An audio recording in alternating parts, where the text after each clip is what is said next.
Okay, welcome back. We are back from our holiday and it was amazing. It was lovely. Sad to be back. Aside from the 20-hour drive home in one day, that wasn't that much fun. It was like 21 hours. But now that we're back, it is November, which means it's time to start thinking about Christmas. Yay! So, today we're going to bring you all our tips for getting through Christmas debt-free without having to go into debt or get that credit card out to pay for all those presents. And food and everything else. Yeah. So, from our research that we've done just right now, this morning, we found out that on average the American family is spending around $400 per child on Christmas gifts each year. And each individual American is spending around about $1,000 on Christmas gifts. That's not like if they've got a family, that's just like one person. That seems wrong. Yeah, people you shouldn't need to spend that much money on Christmas. It's just ridiculous. You can save so much more money than that. You don't need that much stuff in your house. Like, I don't know what you're buying. Alright, so the first step to being able to get through Christmas debt-free and to save money is to start with setting a limit. November is a great time to do that because we're just, getting into the Christmas season. People are starting to think about presents and things like that. So set a limit. Not just a limit on how much you're going to spend, but also a limit on who you're actually going to buy for. Are you going to buy for your nieces and nephews? Are you going to buy for your siblings? Or are you just going to buy for your immediate family? So yeah, for example, if you come from like a big family, like I do, we both come from big families. Yeah, kind of decide how you're going to work it out. So we both come from big families. He's one of 9, I'm one of 7. We have, I don't know, like 40 nieces and nephews altogether. 40 million? Yeah, so we don't buy for all of them. That's just insane. Can't afford that much stuff. They'll all be getting like a $1 gift if that was the case. But so while you're out, a good way to keep account of it is to take a notebook with you, write down who you're buying for and what you've bought them and how much you've spent. Because you don't want to get to like Christmas Eve and one person's got like 7 presents and the other person's got 3 and you're rushing to the shop to like madly come up with like extra presents to make it all even. If you just keep an account of who you've bought for and how much you've spent, it's going to be so much easier and you're going to be able to keep within your budget a lot better. Yeah, keeping track of things and keeping on top of things can definitely help a lot. Yeah, just a notebook in your bag. Write it down when you've done it. Alright, our second tip is getting family gifts.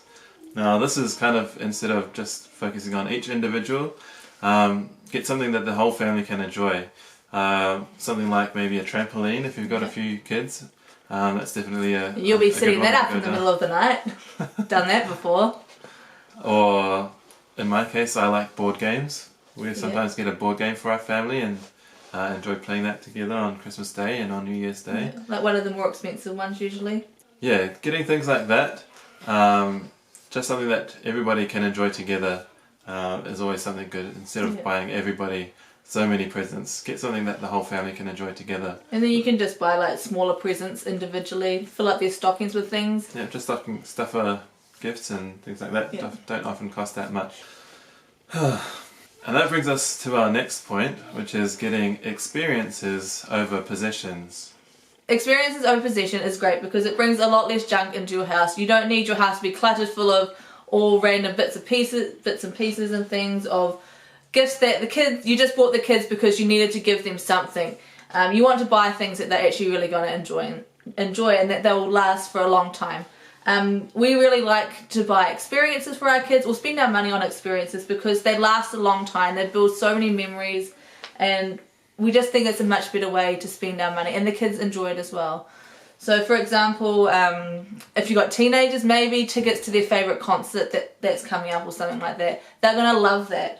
I'm sure they'll love that more than new underwear or I don't know what else you buy teenagers. One of the other things is something that we do is our holidays. We went on a cruise to New Caledonia and for Christmas that year, the cruise was in March, but for Christmas that year the kids got like snorkels and all sorts of beachy kind of things that they could take with them on their cruise. So it had like a theme to their presents and that. So if you're going on a holiday to the beach, maybe spend your Christmas money on a holiday to the beach, like camping trip or something, and then you get your kids like some camping stuff.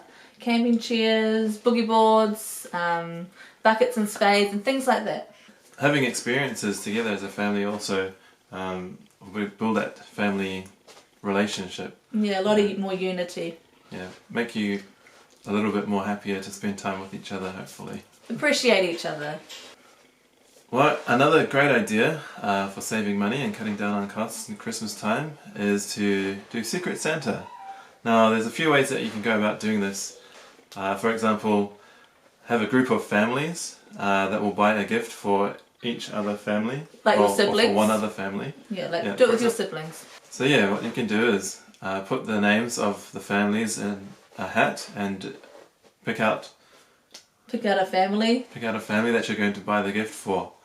Yeah, so that's one way of doing it. Another way of doing the Secret Santa is just for within your own family. Just having, the same deal.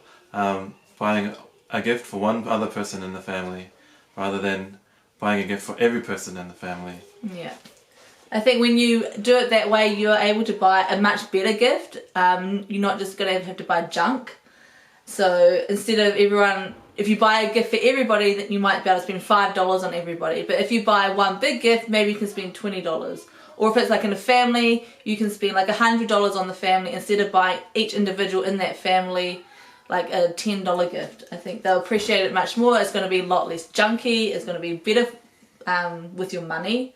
And you're going to save money as well because you're not buying for so many people. Yeah, definitely. It also helps if you're taking your kids to pick out the gift that you're going to give to somebody else. It gives them a bit of opportunity to be involved in the decision-making process. Yeah. And also it helps them to get a bit of the joy of giving as well. Yeah, we don't want our kids to just think that Christmas is all about them and what they can get out of it. We want them to feel the joy in giving to others and thinking about others other than just themselves. Because there's a whole world and the world doesn't just revolve around them. Another way to get through Christmas debt-free is to do DIY gifts. That's one of the things that we're going to do this year. One of the ideas that I've seen that is a big thing at the moment, I don't know where it started, is DIY Play-Doh kits. And they sell for like $35 online. It's kind of crazy. But basically what it is you get some Play-Doh and you have like lots of little toys that go along with like a theme. So if you had like a under the sea theme, you would have like some fish and some maybe like those little glass pebbles and some blue and green and Play-Doh and some sandy coloured Play-Doh, and you just put it all together in a little box and the kids absolutely love it. You can do a space theme, underwater theme, unicorns, rainbows, safari, farm. Like the options are endless. I don't know anyone that doesn't like treats, so maybe you can make like some treat boxes up for families. That's a lot of fun to do, especially for the kids when they want to, they can easily dip pretzel sticks into chocolate and put sprinkles on them, and it's really nice. It means a lot more when you have a gift that has been handmade and made with love, and it's a lot cheaper, save some money. I appreciate those gifts more than I appreciate a tin of biscuits from the supermarket. Yeah, or a box of chocolates. Hey. Alright, that brings us to our last tip for today. And that is making traditions. Alright, so there's a lot of different things that you can do around Christmas time, making traditions together as a family, spending time together. One idea is going to look at the Christmas lights in your neighbourhood or somewhere close by to where you live. You can get some hot chocolates, or in our case, probably like a Slurpee from 7-Eleven. Because it's summer here. And it's hot. And yeah, go out and have a look and see all the cool decorations that people put up. And it's free. Save you some money. Another idea is to go to Christmas in the park. We have Christmas in the park, carols in the park. Take a picnic down, enjoy the entertainment and have a lot of fun. Stay away from the food trucks because that's where you're going to spend a lot of money. Take your own food, just enjoy yourselves and have fun together as a family. Yeah, they're definitely good, and often they'll have like a fireworks show and things like that, and everybody enjoys that kind of thing. Yeah. Everybody will feel like it's a good atmosphere as well there. Yeah. Another thing that we've done in the past as well is making gingerbread houses. Lots and lots of fun. Yeah, especially the smashing of the end to eat. And the eating part, that's always good. Decorating things, just spending that time together as a family around the table, decorating and eating.